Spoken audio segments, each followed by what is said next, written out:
You asked, and now we're ready to answer about Gary Vee, ClickFunnels, Judy Blume, and all that jazz. So let's talk about it. I'm Matt, and this is my wife Maria. People have asked us how it is that we've been able to have such a great marriage through all of life's crazy, through better and worse, through sickness and health, till death do us part. So we decided to talk about how it is that we find the good in our lives. So come join us as we help you to find the good in your life. And we're back. So you asked us a lot of questions over the past couple months when I was just doing videos, and so, asked both of us. And so sometimes we would answer, sometimes we wouldn't, sorry. And so we just been writing them down so we could do this. So here you go. First one. Have you ever met Judy Blume?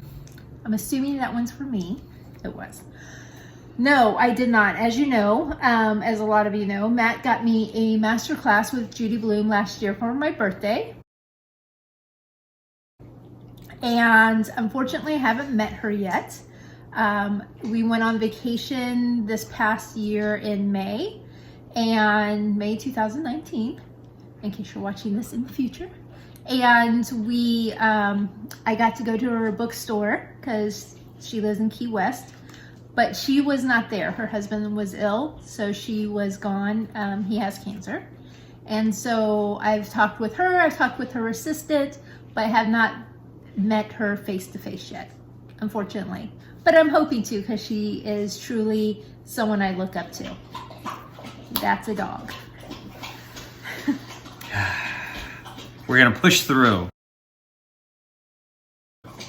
All you do is write? No, I do write a lot. I write children's books. I am a best-selling author. I'm writing a novel, which will come out in May of 2020. I write a blog, which I'll be writing more of or releasing, because I've written lots of them, just releasing more come the year 2020. I do one-on-one coaching for Find the Good in Your Life, helping people with their mindset. I do public speaking. I help my husband with marketing, and whatever else needs to be done. But nope, I don't just write, but I do write a lot. Do you have a crush on Gary Vee? Do you have a crush on Gary Vee? I'm sure that question was for me. I do not have a crush on Gary Vee. It was actually for me because people think it's funny, or I think they think it's funny, that I'm always quoting him. Gary Vee is actually Gary Vaynerchuk, who is a marketing person. What would you say he is? He owns a digital marketing company. And I listen to his podcast. I listen to his YouTube stuff, his daily Instagram stuff. And so I quote him a lot, but no crush. Only crush is right here. And that is a dog eating a bone now. Sorry, guys. Pushing through. All right. Do you listen to any women's podcasts? That was for me also. I swear there's questions for Matt. This is for both of us. And the question came up when I was doing This Is What I Do in the Morning. And I mentioned that I listened to either Evan Carmichael or Ed Milet first thing in the morning.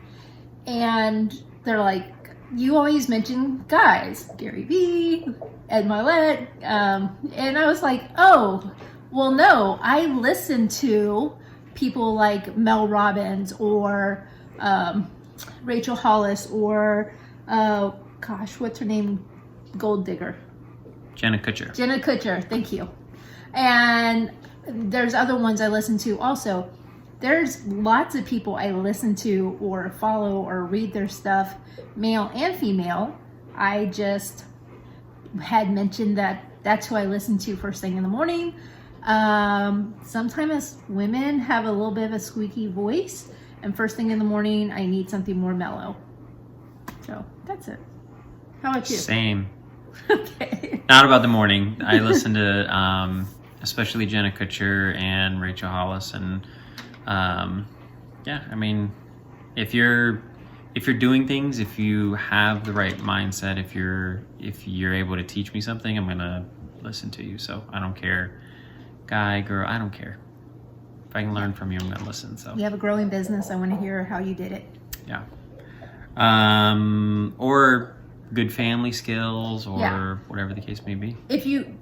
We watch a YouTube channel, the Bucket List Family. Like, they are goals for me. They have traveled around the world with their 3 kids. Yeah. Like, that's amazing. And the places they've gone, I'm like, I didn't even know that place existed. So I don't just listen to like those things. Anywho, Yeah. next. All right. What does your husband do? What do you do? So I actually own a digital marketing agency as well. It's not as large as Gary Vaynerchuk's yet. But basically what that means is I do business strategy and marketing for entrepreneurs, both anything from startup entrepreneurs to working with companies that are $100 million companies. Basically just helping them operate business online and get customers online. So yeah, that's pretty much what I do. There's other smaller things that I do. I started a publishing company so that way we can publish her stuff without having to deal with a traditional publisher. He says my stuff. He's written books also. We've published other people's books. I'm technically still a financial advisor. I don't know. There's a lot of stuff I do, but the primary thing is business strategy and digital marketing. So Yes. yeah. What do you read? Books. Words. I read words. I read books. It just bleh. It depends. I read and study a lot about mindset and health and fitness because my grandmother had passed away from Alzheimer's, and I wanted to figure out how to not get that.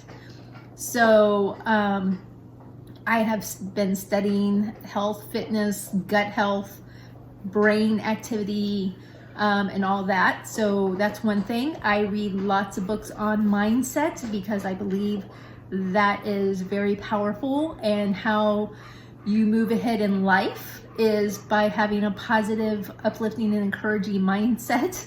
And I also read fiction because I am a fiction writer. So I get inspired by reading books and about fantasy and make-believe and things like that. So I read everything. Same. I tend to read, if it's nonfiction, I tend to read things that are helping me to learn a specific thing. And I'll stay in that subject until I've learned whatever it is I'm trying to learn. But I also read fiction because it helps me, one, to kind of escape the box that I put myself in for day-to-day work. But also it helps to make my imagination go as well, because creativity is important no matter what industry you're in. And if you can apply ideas in a creative way, then it helps. So, yeah. Oh, next one. What is ClickFunnels? Am I answering that? Well, yeah. I'm the one that works with them. I guess Russell, I should be the one to answer that. That would be Russell my. That would be my. So answer. ClickFunnels is, simply put, it is a web hosting site. Essentially, if you have a business and you want to drive traffic into your business online, then you can build a site through ClickFunnels. They have a specific way of doing it that makes it unique versus a normal web page. In addition to that, they also have coaching, marketing coaching, and business coaching, and other things inside of it. So it's kind of a all-in-one package deal place to go. And they do live events. Funnel Hacking Live is our next trip in January, and it's probably the best event. Tony Robbins is going to be there this year. It's probably one of the best events that exists right now for business owners. So, and I didn't mention this one person who I listen to is Tom Bilyeu and Lisa Bilyeu. Oh my gosh. And they're going to be there. He's going to speak. I wish that she is so amazing. I love an overcomer. And so I found her kind of by accident because I was trying to figure out who his wife was because he always spoke about her. And then I found her. I'm like, oh my gosh, Lisa is amazing. And so yeah, they're going to be there. I'm like, hey babe, I really want to meet Lisa. So when you see Tom, just be like, hey, my wife is a big fan of your wife's. Can you go get her? We'll see how that goes over. Yeah. But yeah, that's what ClickFunnels is. Do you always travel with your husband? No. 99%. Don't get bitter. 99% of the time I do. However, in most cases, if she's not, it's because of whatever the situation is. For example, I went to Idaho to work with ClickFunnels at a retreat, and I stayed in a Airbnb that they rented with a bunch of other guys. So to have her there with me and a bunch of other guys might have been a little awkward. So yeah, situations where it probably wouldn't be kosher to do that, I tend not to bring her along. But in most cases, she does come with me. Even if he's working, and my favorite thing to do is to be in a hotel room, get room service, and work. I work my best in a hotel room because then I don't have distractions like that heavy dog breathing behind us, and or I don't see dishes or the floor need to be vacuumed or things like that. So I work better being secluded. Yep. Next. How do you stay disciplined? I'm going to answer this one first. So this is staying disciplined. I think people have the wrong definition of disciplined. If you are very good at eating donuts every day, you're disciplined. You're very disciplined to eating donuts. Yummy, yummy. Because you have trained yourself that the donuts are the best reward for yourself, or the best thing for you. If you switch your mindset and you think, I want to live a happy, long, healthy life, and you start focusing on those things, then that's what you become disciplined in. It's whatever you desire to have most, and whatever you put your focus on, that's what your discipline becomes. So it's not that you lack discipline. You've trained your discipline toward whatever you're doing right now. You just have to retrain it to be disciplined toward whatever else. So easier said than done. Yes. So something that helps me stay disciplined is by having people I'm accountable to. So like I'm about to say something and I'm going to have y'all hold me accountable. I'm doing a 30-day challenge of 50 burpees a day. I had started a couple weeks ago and to see how I do with them. I did like a week and a half and I'm like, okay, I can do this. I'm not gonna die. So starting on December 11th, I will be doing 50 burpees a day for 30 days. For me, it's a discipline thing. It's disciplining my mind that no matter what I'm doing, that I will at least do the 50 burpees a day. It's, I fast. And when I fast, like not just intermittent fasting, but long-term fasting, I do it as a discipline, a health, and there's lots of health benefits, and we can talk about that another day. But I do it as a discipline. So it's something that helps me, like I said, is telling other people, and it helps me stay accountable. Being accountable to other people will help you stay disciplined until you are able to do it as a routine, so to speak. So when you've reprogrammed your brain, then it takes less effort. So true. Next. How many animals do you have? We have 4 dogs, a cat, and a tortoise. Unless you include our children, in which case we have 4 more. Yeah. Yeah, what she said. All of our dogs are rescues. Our cat is a rescue. The cat that we no longer have, that was mine, that I bottle fed since it was a day old, was a rescue. Yeah, we do a lot of rescuing. Yes, stay tuned. There will one day be a rescue ranch. If you read my children's books, you'll know I want a rescue ranch, and that's what Gigi and Pop do in the book. Yeah. All right. Don't ask your friends to lower their prices. Yeah, don't ask your friends to lower their prices. That's rude. So I went on this tangent the other day, and I'm like, Tiffany's sells a paperclip, one single paperclip for $168. And you don't go in there and go, oh, I can go to Staples and get a box of 5,000 for $1.99. I am a Tiffany's paperclip, not a Staples paperclip. I have clients that I do one-on-one coaching with for mindset. And so I had set up a course for that. And lots of people were like, oh, I can't afford that, but I really want to do it. And I was like, okay, great. I will do a mini course. And instead of the hour-long walk you through it, blah, blah, blah, I'll do like a 10-minute video for 4 weeks. And I did that. And they're like, that's it? That's all I get? Yeah, that's all you get for Staples, not for Tiffany's. That wasn't Staples. That was free. That was Goodwill. That was free. So, but I don't see it that way. Okay, so Gary Vee, he gives everything away. Like, he tells everybody everything. And that's what I was doing.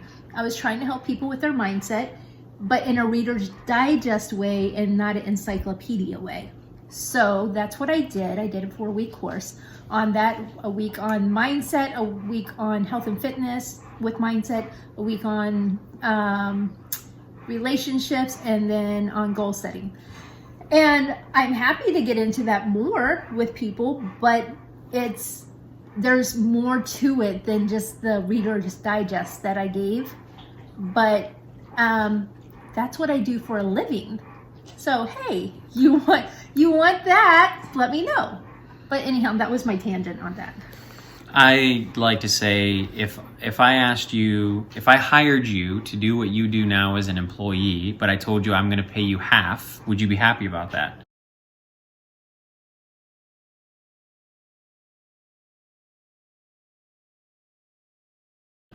You'd probably be miserable if you took the job. You'd probably be miserable and not do a very good job. If you ask me to come help you with your marketing and you want a discount, you're doing the same thing to me that I just asked you if it's okay to do to you. So it's not fair to do it either way, nor is it smart to do it either way, because it's a lose-lose situation when you cheapen your own. So for you entrepreneurs out there, don't cheapen your own service, because it's gonna be demanded of you to have the same value but at the lower price. You're gonna hate it. They're gonna get a bad result. It's a lose-lose situation. Just don't do it. Don't be the person to ask for something cheaper. Don't be the person that gives something cheaper, because cheaper is not better. Yes. Okay. Tiffany's paperclip. Are you still doing keto? This is another thing that I don't like the way it's worded. Yeah. I at the moment am not, and this is why. So we went to New York a couple weeks ago. Can we reframe this from the beginning? Sure. So she doesn't do keto. She eats she has a diet. We both we have a normal diet that we eat on a normal basis. And when we skew from that, it looks like going to New York and eating pasta and desserts and things like that. So doing keto is not a fad thing for her. Yeah. It is how she normally eats. It's how I prefer to eat. Yeah. It's like saying a vegetarian is doing vegetarian. Yeah, are you doing vegetarian? That's not how that works. Yeah. And that's the thing. That's one of the frustrating things about your mindset for your health and how you eat is you think of eating healthy as a diet that can go away, while you think of eating fast food and everything as normal. Yeah. And that's the wrong way for your brain to be thinking about consuming food. It cracks me up so I've lost 25 pounds, and people, when I was 25 pounds heavier and eating cupcakes and cake and, all the sugars and carbs, no one was like, oh, I'm concerned about your health. But I said, I'm doing keto, and they're like, oh, I hear that's not good. Really? What did you hear? Because the research I've done, we can sit down and talk about it, and I can tell you why it is. But anyhow, another soapbox. But at the moment, because I have 2 Christmas events and stuff like that, and it's not that I'm not doing keto, it's that I am choosing to partake in some things that are not on my normal eating regimen. And because if someone brings a cake over, or actually I'm making the cake tomorrow, I will eat it because I want to taste it. And usually I can get away with just eating a bite and I'll be fine. But in this particular case, it's a rum cake because it's the holidays and I may have a couple pieces. Okay, next question. Did Plexus help you? Oh my gosh, yes. Hey, pink drink. I'm drinking it right now. Mine's over there. So, as some of you know, I was diagnosed with Crohn's in July of 2017. It was his birthday, and birthdays are a big deal for us. And I made him breakfast, and then afterwards he was like, "Oh yay, what are we gonna do for my birthday?" And I was like, "Go to the hospital." I had I had been having what we thought were diverticulitis flare-ups for the past month and a half, and I had been on medication, and it wasn't going away. As a matter of fact, it was getting worse. We got to the hospital, and it was coming out both ends, if you know what I mean. And so they admitted me into the hospital, did more testing, and found out that I had Crohn's. A couple weeks later, well, I got sent home a couple days later, and he had to give me medication through a PICC line, and it broke my heart. I was like, this is not the legacy I want to leave for my family, for my grandchildren, or nothing like that. I want health and fitness to be like a normal thing. Like, oh, we work out, we eat healthy things. I didn't want, oh, Gigi has a colostomy bag to be what they remembered me by. So a friend of mine told me about Plexus, and I was like, all right, I'll try it. And I did, and within 6 months, I was off of my meds, no more steroids, nothing. And my family hates when I have to take steroids. They say I get roid rage. But I was completely off medication. I've had 2 flare-ups, but so Crohn's comes in 2 forms. Either you can't go or you do go. And for me, if I don't go, it go is number 2, by the way. If I don't go, I start getting backed up in pain and feeling very sick. I feel like that probably didn't need explaining. Oh, no. And so we had gone on vacation, and I forgot to bring the Plexus with me. And so I had a flare up, but I was only gone for a couple days without it, and then I was fine when I got home and started taking it again. It helps a lot. So I have not had any hospital flare ups. I have not had any medication flare ups, nothing like that. Plexus was really helped. Excuse me again. I've been doing going on a 60-day trial of something else, and I'll share those results later. Stay tuned for that. And but yes, Plexus did really help me. I take it too.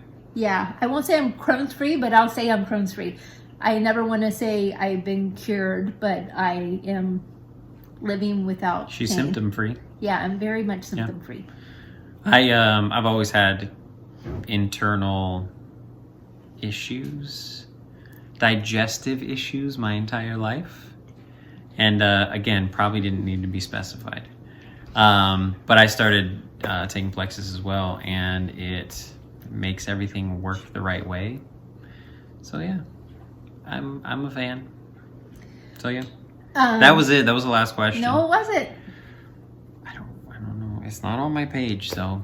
The last question is, are y'all gonna start making videos together again? Oh yeah. I'm hoping that this is the answer to that question. Right now, we're doing that. Right now. Oh. Yeah. Hey, we have a lot of exciting stuff coming up in 2020. Lots of traveling, lots of living in a new place and in a new way. We can't wait to share with you when the way that I've been ending all my videos is saying something we're thankful for, 3 things. So, you first. Wait. From now on, videos exclusively on YouTube. Yes. So make sure you subscribe. Yes. Ring the bell. There's gonna be a lot of things that you don't want to miss. Because I'm involved in the videos again, you know I like to be mean and break them up into 2 and 3 part episodes because I like drama. I don't know. There's something He's so rude. But I don't know that any of them will ever be this long again. So thank you if you made it to the end. And I don't know if this is going to be broken up into 2. It's not. We're going to run with it. Let's see what happens. But if you made it all the way to the end, trust me, you don't want to miss what's coming in 2020. Yeah. It's going to be fun. Yeah. You don't want to miss this. But go ahead. 3 things that you're thankful for. And I am thankful for my dogs, even though they're annoying sometimes and noisy. I'm thankful for my kids. We were talking at dinner today, talking about how amazing they are. And I'm thankful for my granddaughter because she's the cutest thing on the entire planet. And I just want to squeeze her face all the time. I am thankful for my hubby. He's the best. I am thankful for warm soup. That's what I had for dinner. It was delicious. Tom Kha coconut curry soup. Delish. And 3rd thing I'm thankful for is you, as always. And until next time, bye.